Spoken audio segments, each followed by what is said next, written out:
Okay, we are live. Hi everyone. So this is Hannah from Lloyd's Asia Market Development team based here in Singapore. Welcome back again to our Academy's APMEA Emerging Risk Series 2025. Before we begin, I'd just like to have a quick disclaimer that the views expressed here today by our speakers are their own and do not necessarily reflect those of Lloyd's Corporation as well as our service companies. This series is intended for educational as well as informational purposes only. And please remember that nothing here shared constitutes as a formal advice or is an official Lloyd's position. For every webinar that you attend, you'll be qualified for one CPD hour. And in order to receive your recognition for this, please stay with us until the end of the webinar, and I will provide a feedback form in our chat, and then you can complete that, and we'll recognize the one CPD hour. We also have the Q&A function, so ask a lot of questions and engage with our speakers throughout this meeting. And without further ado, I would like to introduce our speakers for today's session on buyer's remorse, cyber risk during M&A transactions. We are joined by Nicole Overseer, M&A underwriter at Beasley, and Frank, cyber services manager at Beasley Security. So now I'll hand the time to Nicole and Frank for their introductions, and then they'll kickstart the sharing. So thank you. Over to you. Thanks so much, Hannah.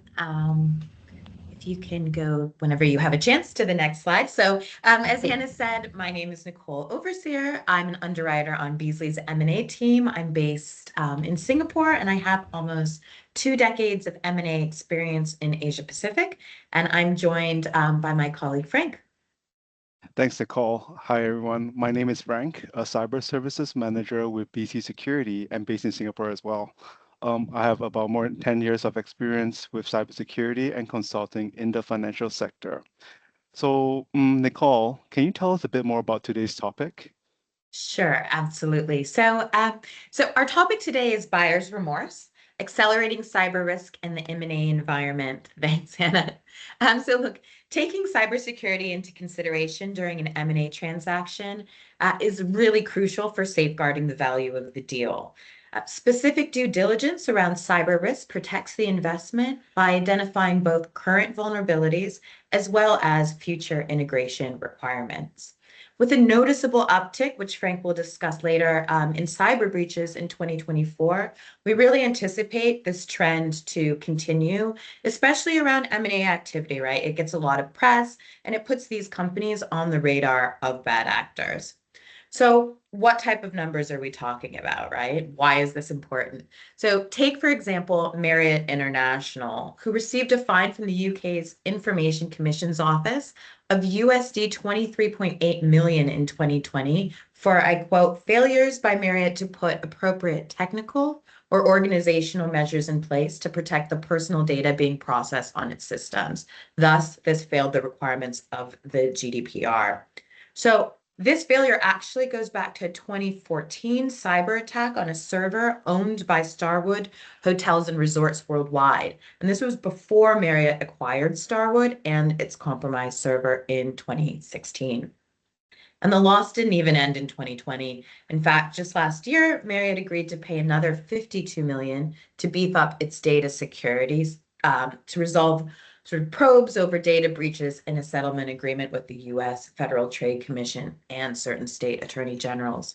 So this really unfortunate case highlights the challenges companies face in protecting their systems from bad actors, and also, integrating those systems, procedures, and processes post an acquisition. So, what should buyers look out for in today's environment? Frank, you're the cyber guy. Can you just give us like an overview?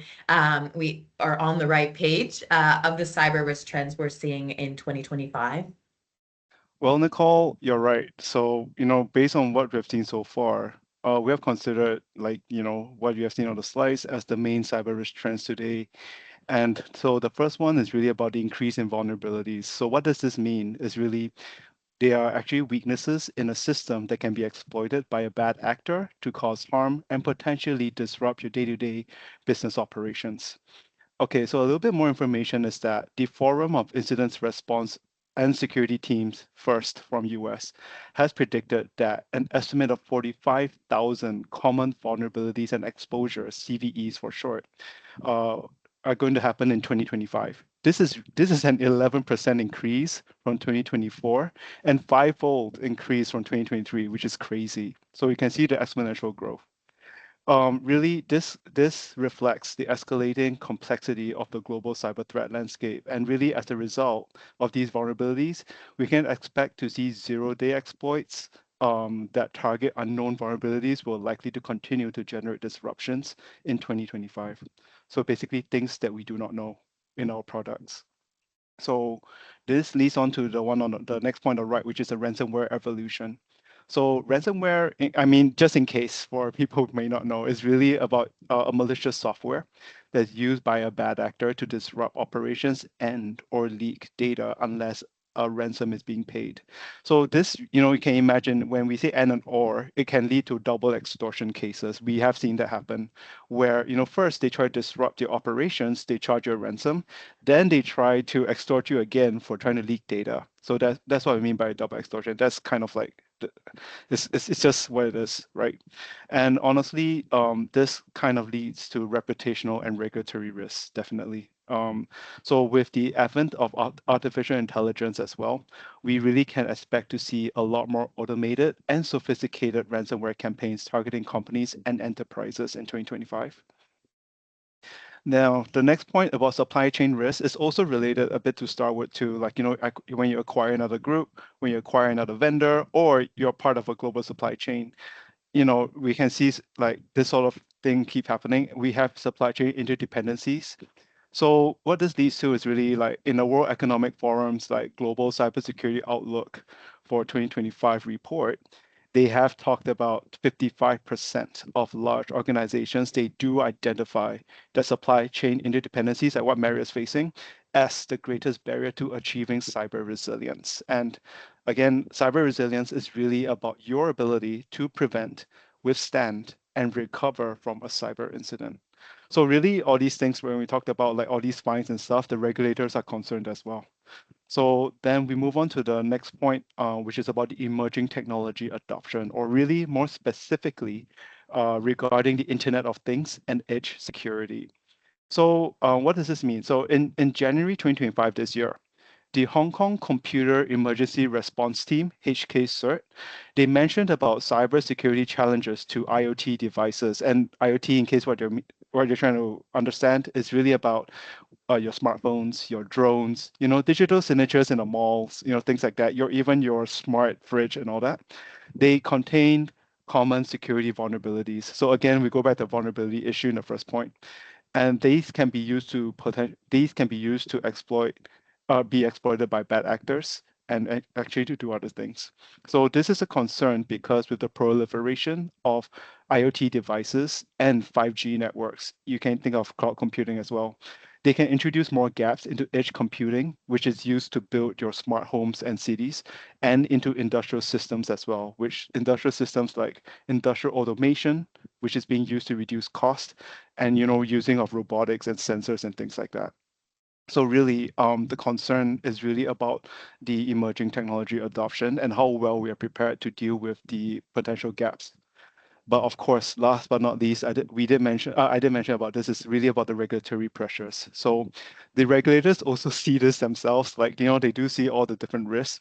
So really because of that, right, the countries or jurisdictions that we worked with, we can see them setting up and amending regulations to protect critical infrastructure. For example, in Malaysia, last year, they just have the Cybersecurity Act that came up. And then Hong Kong this year, they just have a draft bill for critical systems, which is for computing. All these things are coming up. And also, of course, into personal data, like that will always evolve as well. So really, when these regulations come in, this actually results in increased organizational challenges and overhead operational costs to complying with such regulations. So really, it's not easy, but this is what we can see happening in 2025. So something that I would like to go a little bit more in depth, so probably in the next slide, would be like a case study that I would like to focus on is really about the ransomware evolution. And I'd like to talk more about this part. Frank, I see ransomware events highlighted in the news all the time. They get a lot of press when they do. Is this a concern for every industry, or does it impact some more than others? Yeah, no, it's a good point because I believe every industry can potentially be impacted because as long as you use IT, we can, the threat actor can deploy a malicious software which has ransomware in it. However, in what we have seen in the past years, we do see the manufacturing industry particularly more affected by ransomware. And some of these things, right, really, and I'm actually talking about in APAC, in specific, is because some of the things that we have, when we brought it back to internally within our team, and some of the possible points we can actually come up with, based on the incidents that we have handled, could be due to the usage of outdated systems, in the manufacturing industry. So they tend to use legacy systems that they lack in modern day security features or controls. They potentially may, have a bigger attack surface because they're using interconnected networks now. So, basically the integration of IT with operational technology. So IT/OT convergence, and really we can see that happening with COVID, right? So you cannot go to work, in a manufacturing plant. You have to actually do this remotely. So you have to depend on IT to do this. That's why I talk about the automation, the industrial automation. These are things that may potentially increase your attack surface area. Okay. So then, of course, the other point we do say that it may be due to weak cybersecurity practices.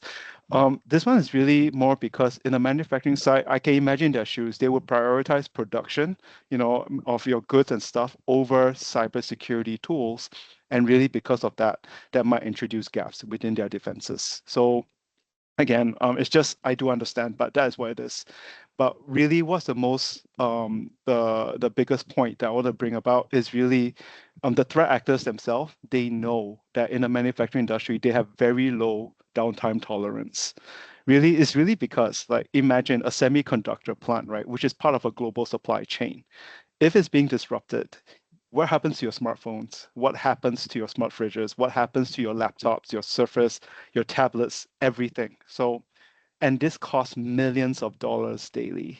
So, you can just imagine. So when you are a manufacturer and this happens and you get hit by ransomware, would you be more keen to pay to negotiate the threat actor to pay so that your operations can go forward because you're losing millions of dollars while the threat actor is asking maybe just for a few million, but you can actually continue operations almost immediately. So again, but what that means is that can you trust the criminal? This is another topic, but again, it is really about the urgency when the manufacturing sector gets hit, what sort of position they're in part of the global supply chain, and of course the cost that comes with these downtime as well, right? So it's really this is really like when from a threat actor perspective, they will want to target a particular industry that will engage with them more and more likely pay the ransom. So that's really I can imagine from that standpoint, the threat actor, they would think this way. So how I can follow up a bit more on this is really in a paper by Sophos, an IT firm. They did a paper last year called "The State of Ransomware." And the thing here is that they have mentioned that the average ransomware payment is actually about 2 million USD. That is about 400K, 400,000 more than 2023.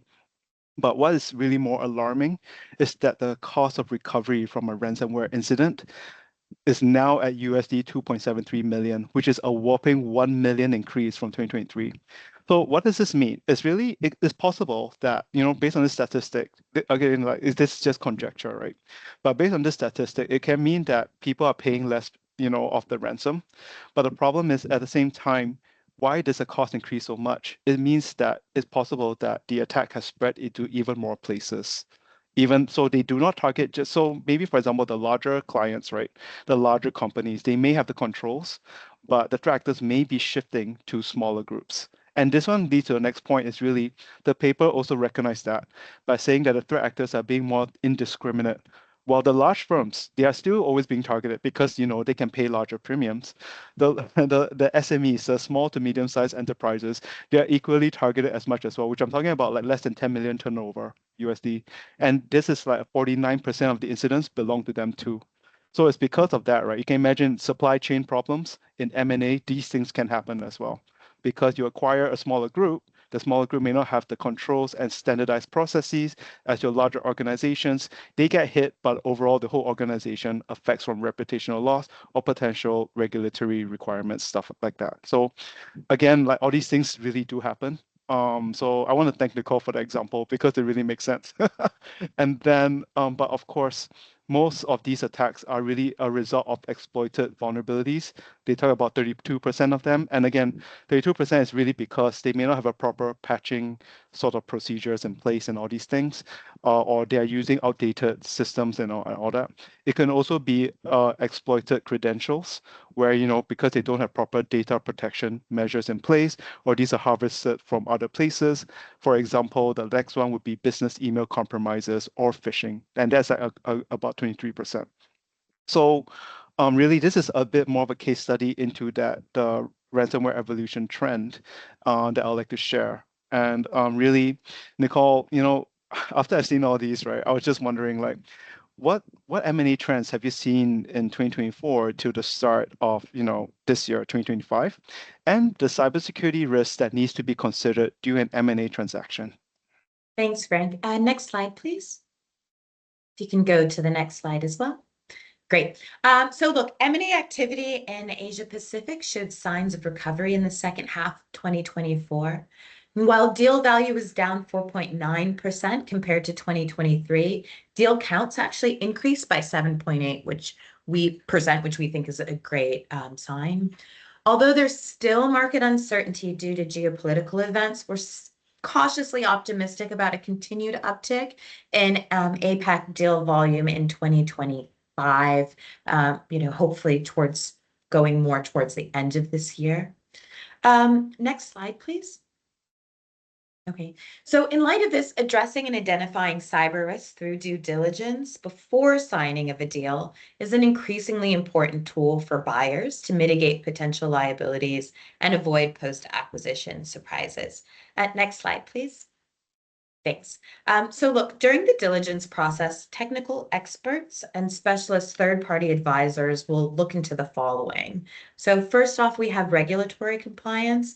As Frank mentioned earlier, global businesses operate in an increasingly complicated regulatory landscape. There are new rules and regulations, not just around data privacy, such as the GDPR, that's in the European Union, or the PDPA here in Singapore, but now increasingly sort of that critical infrastructure requirements, which is interesting space to continue to watch.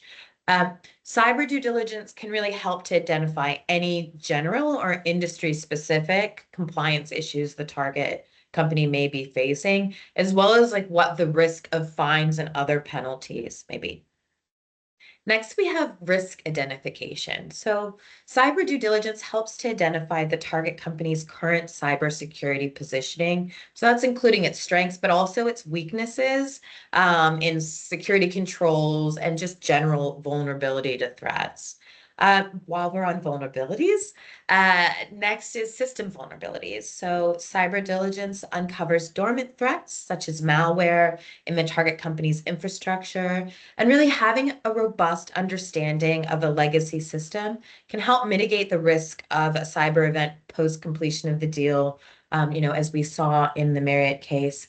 And this is really particularly important where there will be an integration of the target company's systems into that of the parent company. So, an SME is being acquired by a larger corporation, even though that larger corporation may have some robust systems, that SME just might not.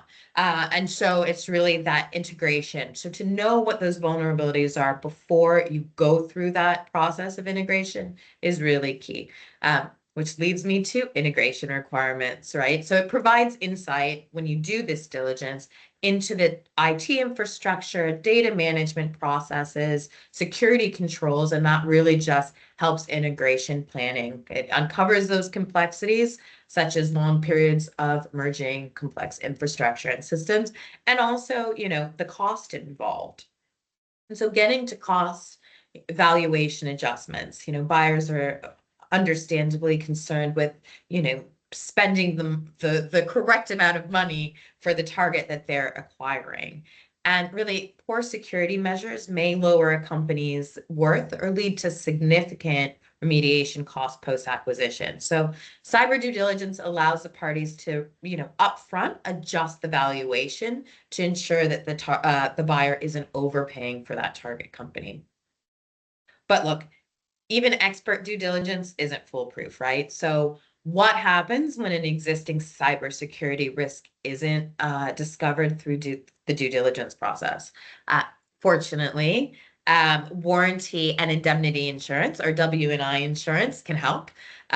For context, W&I insurance is a product that typically protects the buyer, though it may also protect the seller Mhm. from unknown or undisclosed breaches of the warranties and indemnities given by the seller in the sale agreement. So, an example of a warranty is, I quote, the company has not suffered any accidental, unlawful, or unauthorized disclosure of data.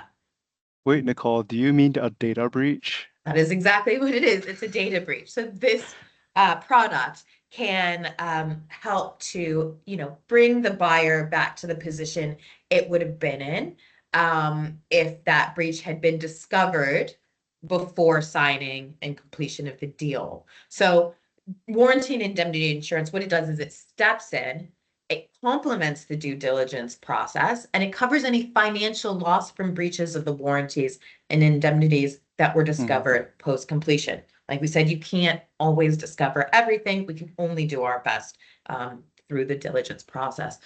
And look, W&I insurance is not intended to take the place, across the board of cyber insurance. It's sort of a complementary product.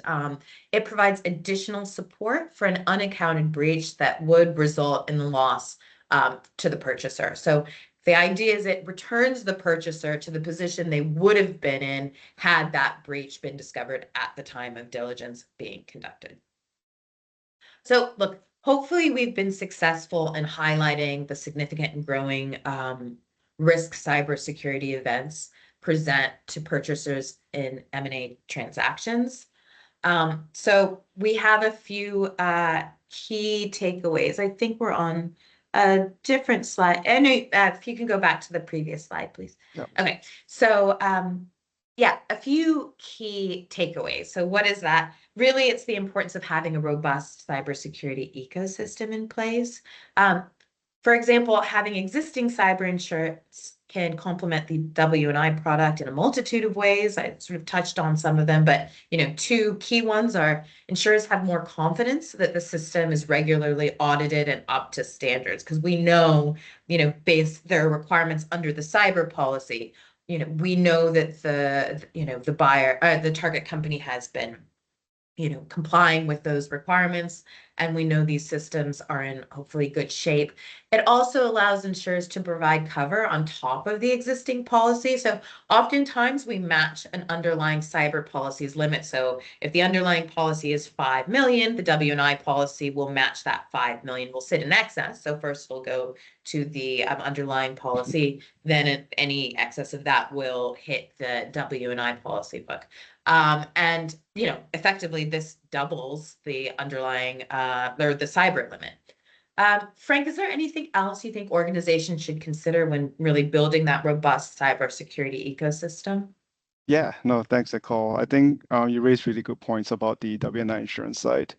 From the cybersecurity aspect, right, really, like just what the slide is showing, being preemptive is really about, how do you keep yourself one step ahead?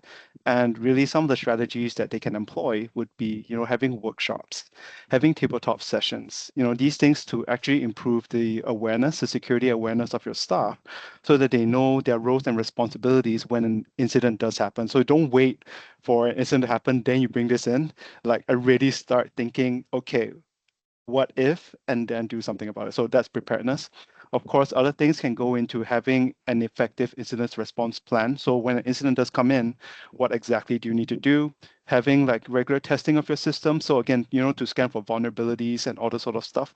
So that's exactly it, to really make sure that your system is at least as clear of malware as much as possible. It doesn't mean you can remove everything. Again, that's why there's always what we call the false negatives, that things the unknown unknowns, like things that we don't know, like totally have no idea.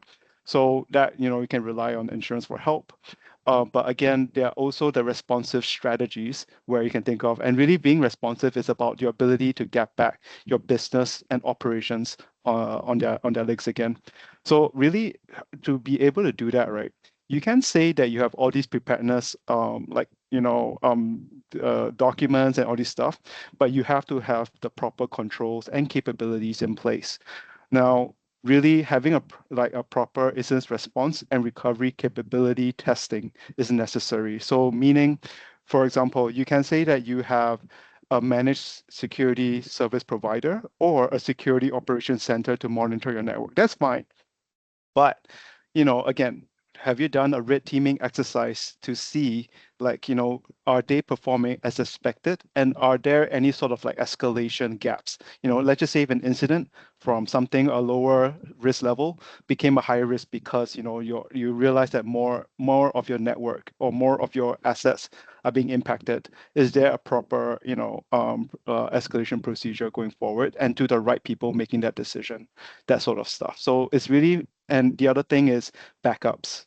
Really, have you done disaster recovery? That sort of stuff. You can say again that, oh, I have backups, whatever. Have you actually recovered your data from scratch before? Like, what if ransomware happens, right?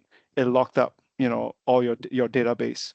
So can you recover from just your backups by itself? We call it the bare bone testing. So these are things to think about in terms of your responsive capabilities, because they are really important for senior management to decide whether they should or should not engage with a threat actor. So this actually, all these sort of responsive strategies will also give the senior management confidence that they can trust, the security and operations to actually get things back on track. So again, these are like, it's really important that the responsive one is done properly. So if you're curious about this a bit more, we can talk about this later. But of course, the next one that is really equally as important would be strategies to be adaptive to the situation, because it's really about managing risk as they evolve. Again, like ransomware evolution, right? So it is not what we have seen 10 years ago, 20 years ago. That we didn't even think about ransomware as much back then, but now today it's so prevalent, it's everywhere, and we even have insurance trying to cover for these things. So I've never imagined that, back in those days. So that's what I meant by like it's evolving, right? And with AI, all these things will keep evolving. So how do you deal with evolving threats? This is really the point. To do that, right, really have a proper managed detection and response solutions. So, we keep asking in insurance, like, do you have endpoint detection response, things that help you monitor your network, things that help you to detect outside of your network if something weird happens? Do you have proactive threat hunting, to check through your network to see like if there are any real case of like potential I don't know, gaps or other vulnerabilities and all that? But I think what's really more important is the next two is about having threat intelligence and cooperation, so collaboration. So threat intelligence is really something that helps you to get information from your peers. So this usually requires a lot of collaboration as well. So it could be financial institutions, they definitely have their own collaborative network. Maybe the manufacturing should have their own, maybe the healthcare should have their own, that sort of stuff, to kind of share information so that if one side does face that issue, it can be shared with this controlled network, and then everybody can actually learn from it and try to prepare themselves to be better. So again, this sort of adaptive strategy, it may not be just one person deciding this. It has to be like, it might be a conglomerate, it might be a group of people doing this, it might be the government doing this, it might be, so it really depends. But it's important that try to get more threat intelligence about what the market is facing, and then really that gives you a bit more insight into the state of cybersecurity trends to make sure that you're more prepared for one. Okay. So I know I said a bit, but I hope that sits well with you guys. But I think with that, we'll probably move on to the question and answers section. And yeah, hope you guys have some questions for us.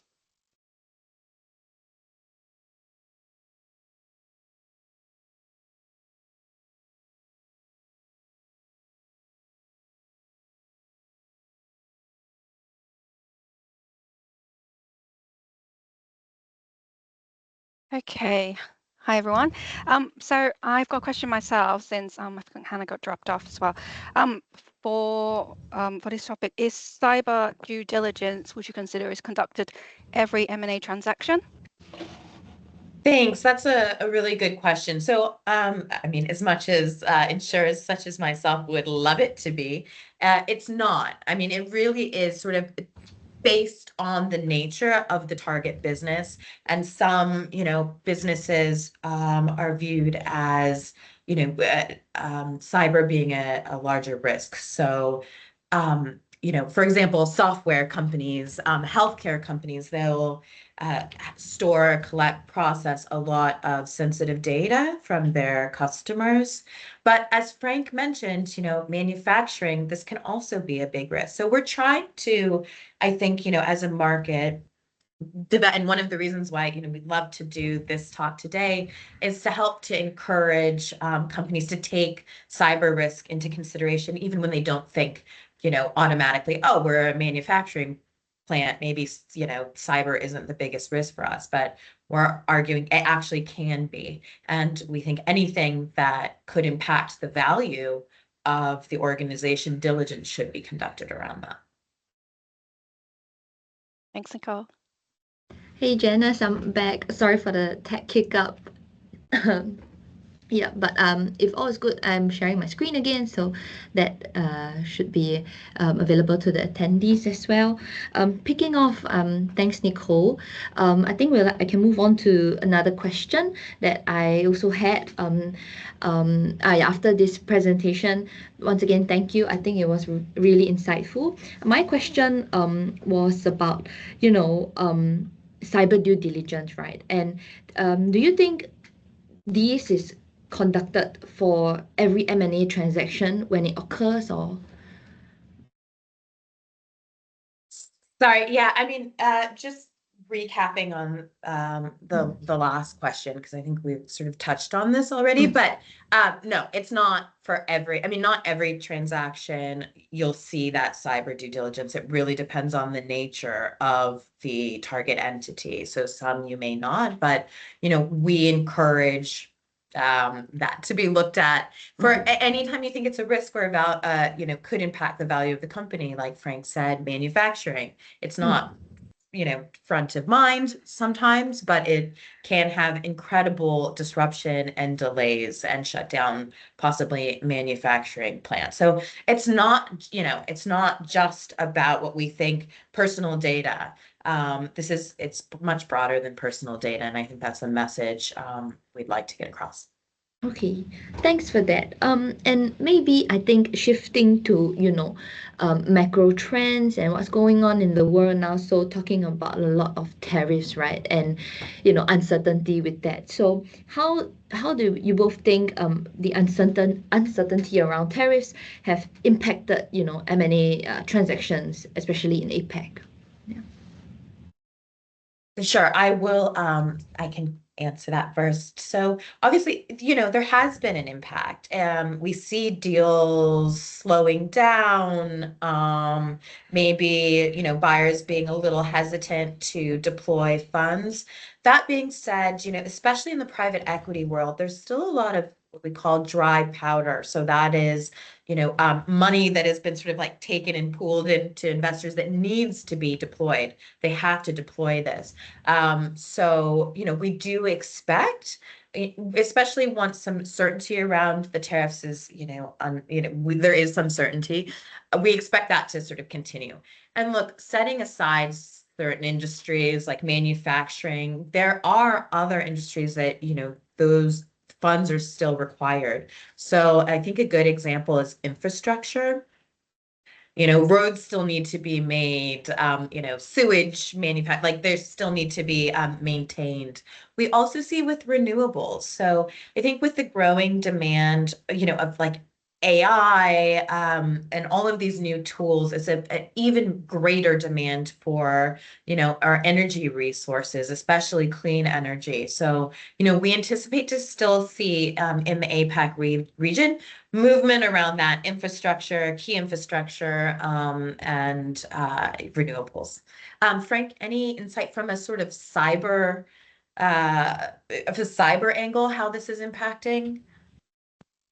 I think when we talk about tourists, right, the first thing I'll think of is supply chain.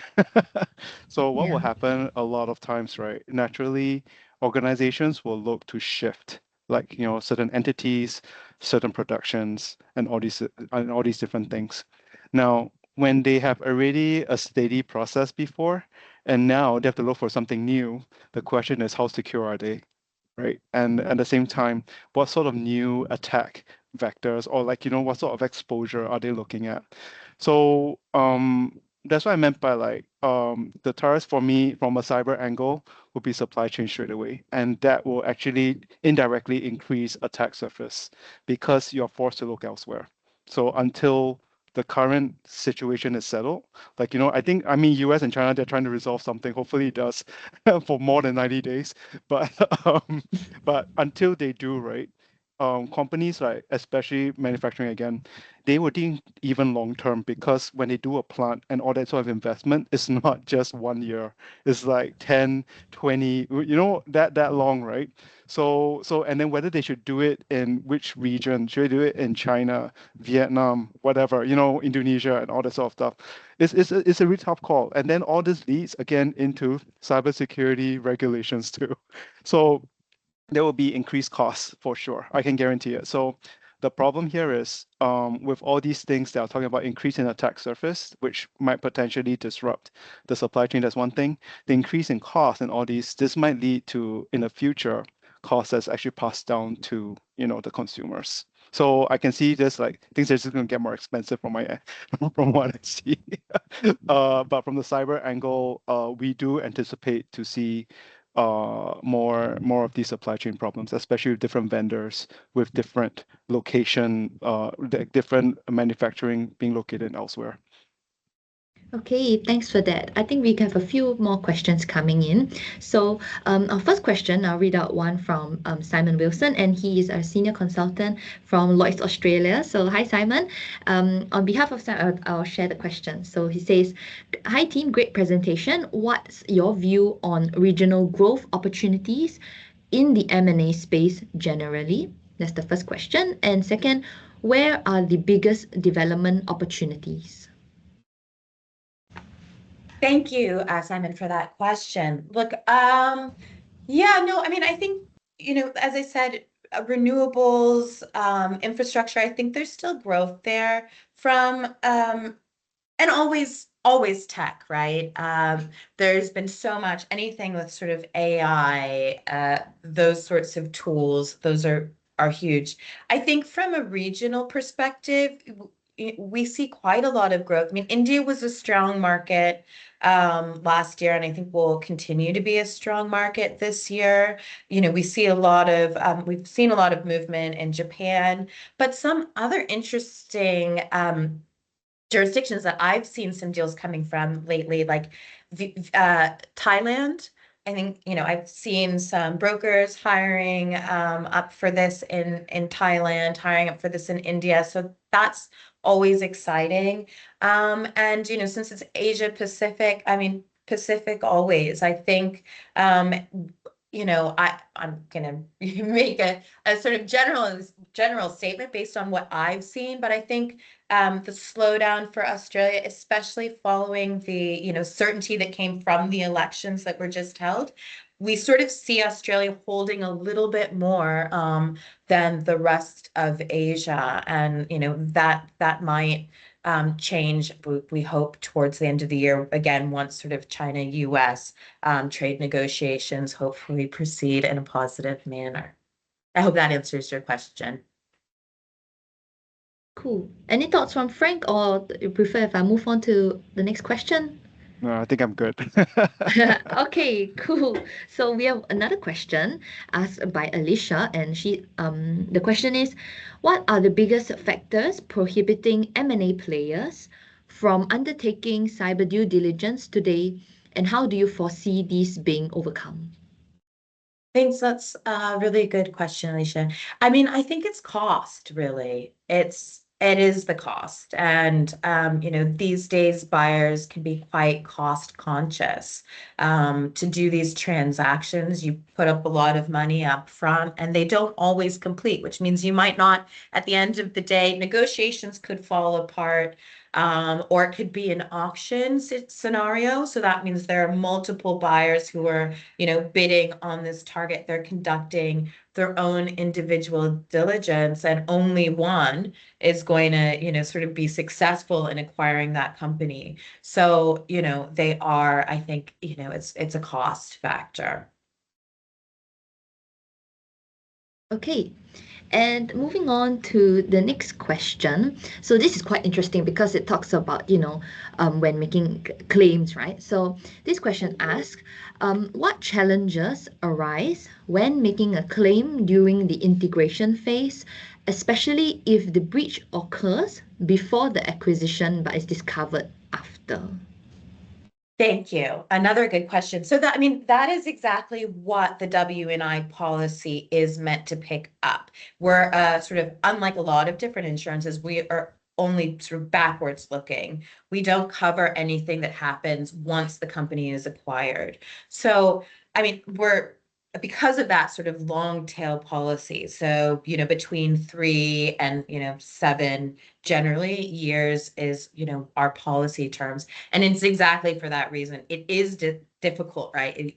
Sometimes it might take a few years for a discovery of a loss. And so I think because of that, we do have a longer, period term. I think, for making claims, once there's been, I think it's just difficult to understand what's happened, right? It depends on the factors of each individual deal, but following an acquisition, management may have changed. You may not have the seller's ability to sort of help you understand what happened. So I think from a fact-finding exercise, this can be a little bit challenging. And I think at Beasley, and I think lots of other insurers would say the same thing, but we have, dedicated M&A, W&I claims team that sits with clients and sort of like helps them sort of through the claims process. But I think that's really it. It's like, it's the discovery, and there is a delay. And I think our policies are, our policy period takes that into account. Okay. Any thoughts on that, Frank? Anything you'd like to add? I think Okay. like usually if we talk about integration phase, Yeah. it's more so like what Nicole's mentioning, that W and I focus on the backward, like looking at Yeah. the past, right? I think like the cyber insurance look at it from that point forward. So if let's just say the insurer wants to be covered throughout, right? So basically before pre-acquisition and post-acquisition, they can consider like W&I insurance and a cyber insurance policy. Then they can actually have like the whole coverage, that sort of stuff. Okay. Cool. One more question that I think, since we are on the topic of claims, right? So what sort of any other kind of cyber gaps, has Beasley seen from all the different claims experiences, Yeah, any complex cases or cool case studies? That sounds like my question. Yeah, I'll give this over to, I was about to say to like Frank. that sounds like my job every day. Please No, but tell thanks, us more Hannah. about your job. So honestly, I think like we do have some case studies, even I think some of the things that we have seen even in 2023, we have seen cyber crime losses in US that exceed $10.3 billion. And that was in 2023. So like that.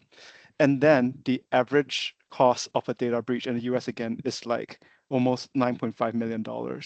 So that's how crazy, we can see things from the global scale. So like again, this is how BC works, right? We are not just in one area, we actually have to look across the globe as well. So but the thing is that we do see the international side catching up, especially in UK, Canada, Germany, like increasing in that sort of data breach cost as well.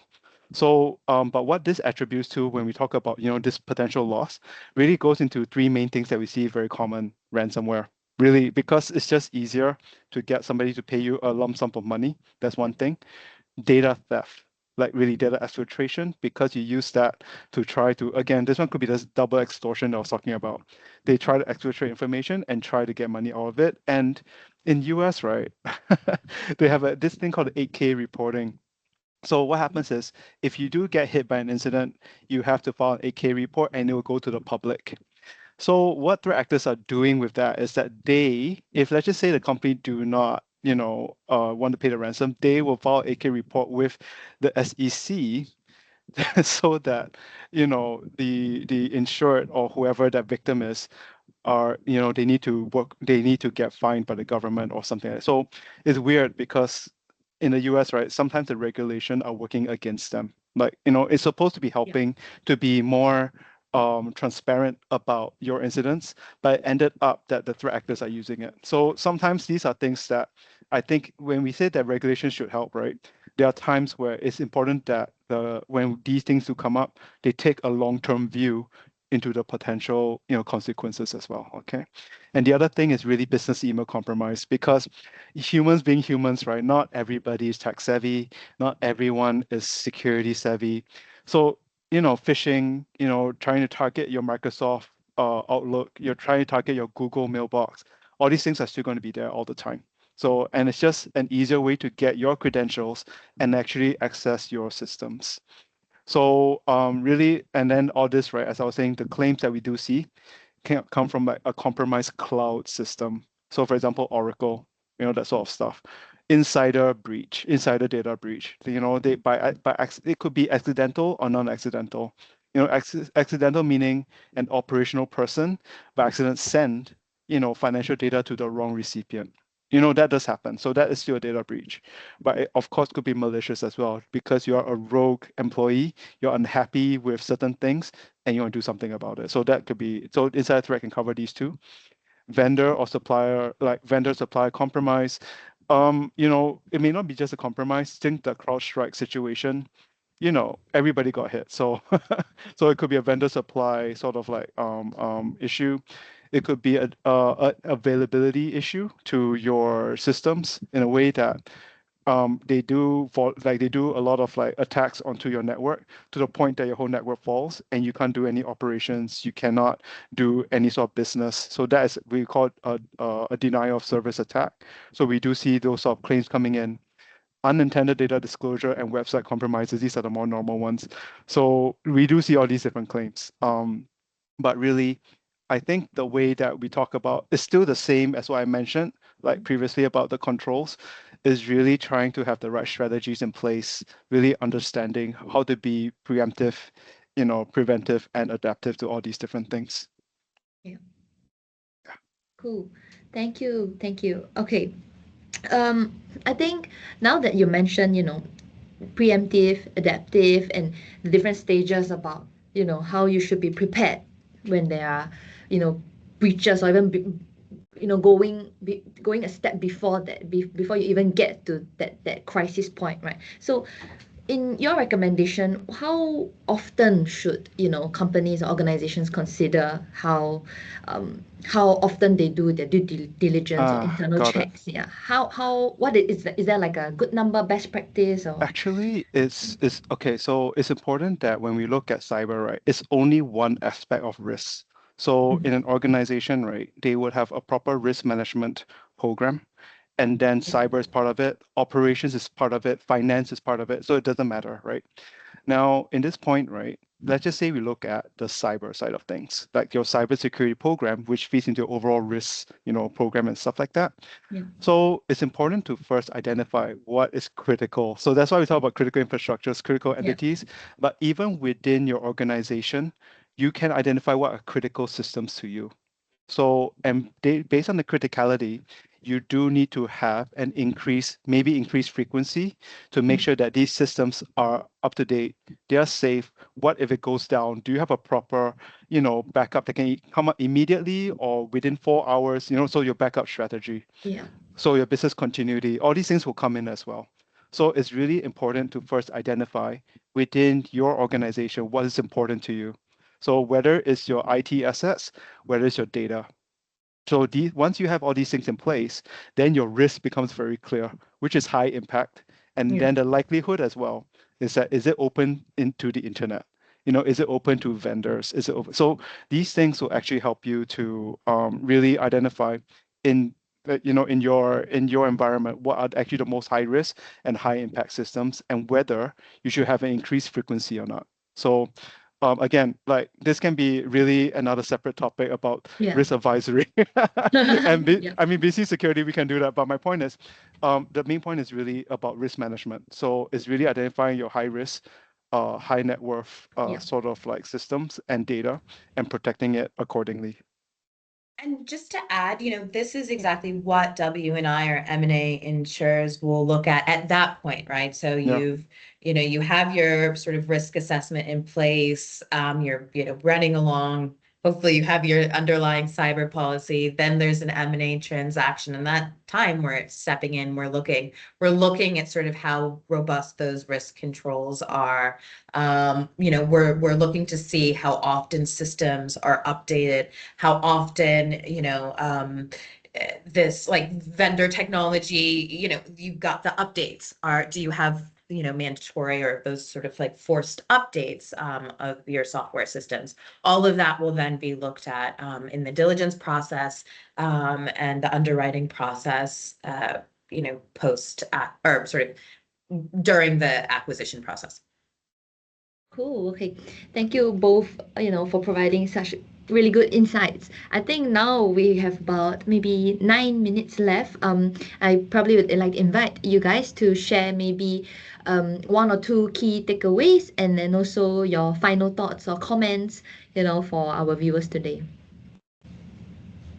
Sure. I mean, I think my takeaway would be sort of just the planning in advance and sort of, Yeah.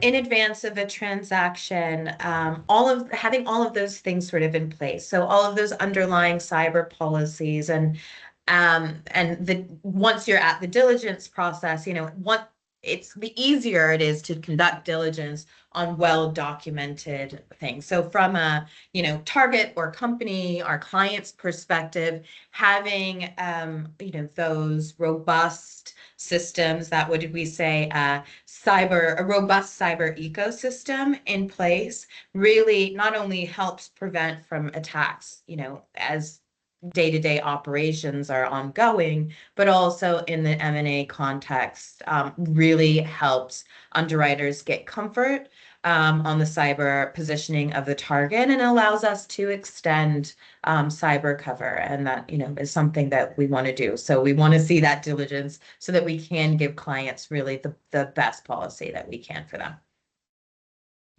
Okay, Frank, any thoughts? Closing Uh, thoughts? yeah, sure. I think from my standpoint, it doesn't matter. I mean, any sort of incident, is not just a technical problem. It's really like the whole organization may be involved. So whether it's from the risk management side, the operational side, the reputational side, the privacy risks, we can talk about all this today. But the point is really that when the cyber incident does happen, is really not just a technical person's problem anymore. So it really depends on the nature of that issue, and really how you can help, or as in an organization, to really deal with these is really it's not a being afraid about not reporting it. That's not the main point.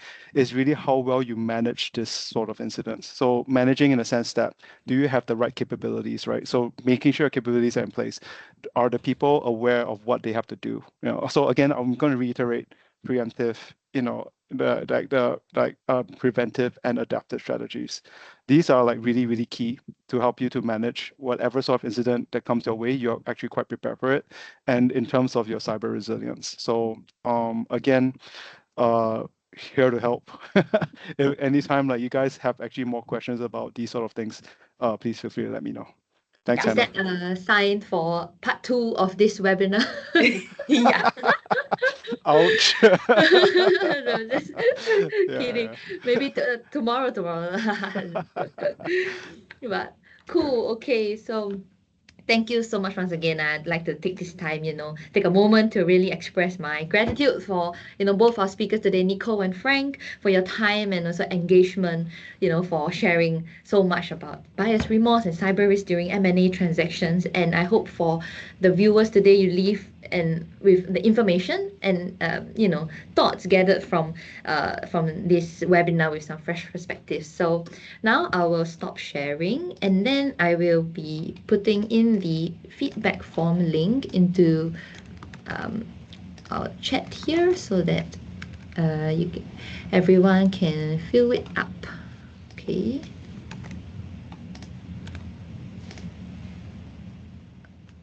Okay, so I'll return everyone 5 minutes of the time. Yeah, just before we close off the hour. Once again, thank you guys so much, Frank and Nicole. So we come to the end of the webinar session today. So for everyone, if you're done and you fill up the feedback form, you can please feel free to log off and yeah, return back a few more minutes of your time. Once again, thank you, Nicole and Frank. See you Thanks, guys. Thank you, everyone. Hannah. Thank you, Thank Jana. Good Thanks, night. everyone. you. Bye bye. Bye. Thank you.